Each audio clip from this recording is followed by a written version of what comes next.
இன்னைக்கு ரசம் வைக்க போறோம், வாங்க எப்படின்னு பார்க்கலாம். அப்படியே மறக்காம ஒரு லைக் போட்டுருப்பா. பீட்ரூட் ரசத்துக்கு தேவையான பொருள் என்னன்னு பாத்துக்கலாம்பா. பீட்ரூட், கருவேப்பிலை, பச்சை மிளகாய், மரச்செக்கு எண்ணெய், வெங்காயம், பூண்டு, தக்காளி, கடுகு, கல்லுப்பு, சீரகம், மஞ்சத்தூள், மிளகு, பெருவெங்காயத்தூள், கொத்தமல்லி தழை. இப்ப வாங்க போய் சமைக்கலாம்.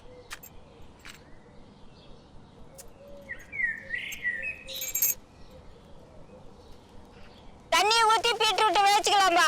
தண்ணி